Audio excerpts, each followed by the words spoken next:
you please state your name? He wasn't kidding. No. We know you. I didn't bring my trumpet, so I got to get it like this. And you're supposed to be above their head. This is not convenient. You're tall. Do you know that? Yeah.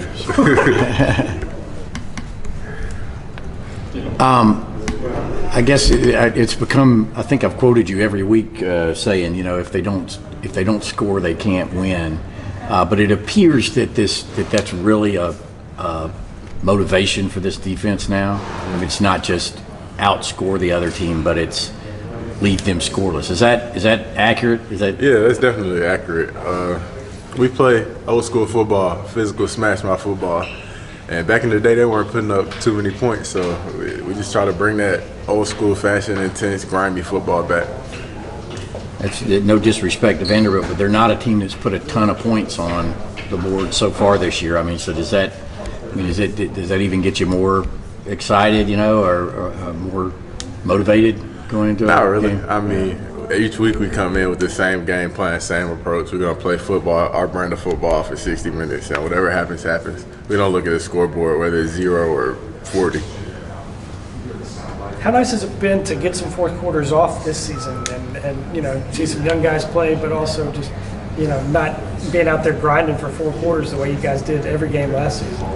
It's been okay. I'd rather be out there for all 60 minutes, all 4 quarters. But Coach Smart, he's the man with the plan, and he decides when we stop playing or when we come out. But I mean, we're deep in SEC play now, so I don't see too many more of those games.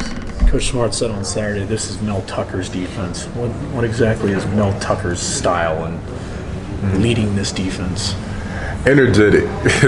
Coach Stuck, he has a lot of energy built up down in there, and he'll bring it out sometimes. But he coaches us up. He makes sure we know what we're doing, and he takes a lot of responsibility for the defense. You think that's good that Coach throws that out there and says, no, it's not my defense, it's Mel's defense?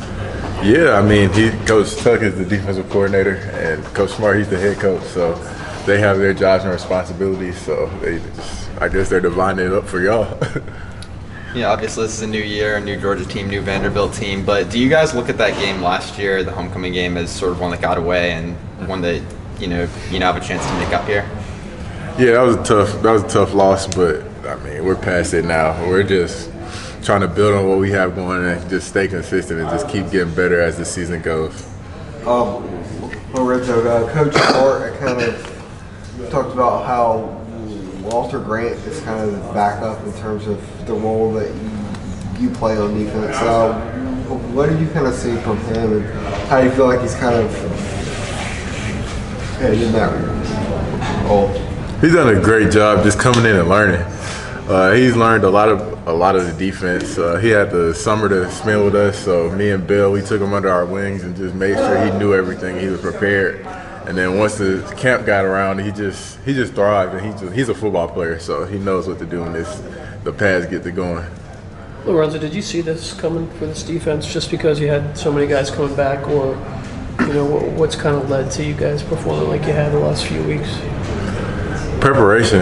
We've been preparing for this for a long time since the winter workouts. Our defense, we play fast and physical, and it comes from conditioning. So we knew we were going to have a pretty good defense just from working out with each other and grinding and bleeding with each other and seeing how much we care for one another. Coach talked about downstairs about trying to fight complacency. I mean, what's an example of that for you guys in terms of them trying to eliminate that? Just making sure we come out to practice every week, every day with the same mindset that we're going to put in work. Because it's easy to get complacent and just say, all right, we're good enough. We don't have to keep striking blockers or keep closing on powers. But consistency is just doing the same thing, and we're trying to stay consistent and keep practicing the way we've been doing. Obviously, you didn't get a first round grade, or you wouldn't be here. I don't know. Have you publicly said what your grade was, or what kind of the feedback you got, or do you care to share? Or? Yeah, I don't really know. Yeah, I don't really care. I'm back for a reason, and I'm proud. I'm happy I came back. Really happy I came back. Yeah? Why? Just to be with my teammates, be with my guys. In the locker room's nothing like it, man. We spend so much time together, and we're just a family down there. So I'm just glad I get another year to spend with the guys.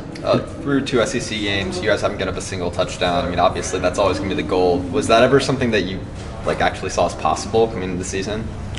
Yeah, I mean, it's possible, but it's not something we try to think about. We don't think about how many points they score. We just come out here and try to get better and play Georgia football, and whatever happens, happens. So if we lead them to a shutout, then that's great. Lorenzo, you talk about that tight-knit locker room, kind of combining that with the whole complacency talk. I mean, is there anything, to worry about in that regard for you guys? I mean, based on what you know about yourself and the guys that you're around, I mean, are you guys going to get complacent? No, definitely not. Our coaches aren't going to let us. The leadership isn't going to let us. We have a bigger goal at hand, and complacency doesn't fit in the mix. You brought up in the preseason how you wanted, I think we asked about your legacy, how you want to be known here at Georgia, and you said you wanted to finally win something that you guys had gone thus far without it. How much does that play into it? How much is that on your mind, kind of like every day that this is it and you want a chance to win something? Yeah, before every game we got a little countdown. So us and Coach Sher, me, Bill, we let them know we got so many games left. So we take advantage of every opportunity we have, and it's just we're embracing it. We're embracing the challenge. We're embracing our last opportunities to come out here and show everybody what we have. You guys entered this game as the top 5. I mean, you entered the poll this week at number 5. Are you breathing different air when you're top 5? Certainly your opponents are going to notice you're top 5. They're going to want to hang their season on where you are. But what do you think about just being ranked in the top 5 at this point? I mean, it doesn't matter right now. It's early in the season. It's not at the point of the season where top 5 even matters. None of these rankings matter. It's about what you do each week. And next week's the most important week. So it doesn't matter if we're top 5 or not in the top 25, then we're going to keep playing our Georgia brand of football. Lorenzo.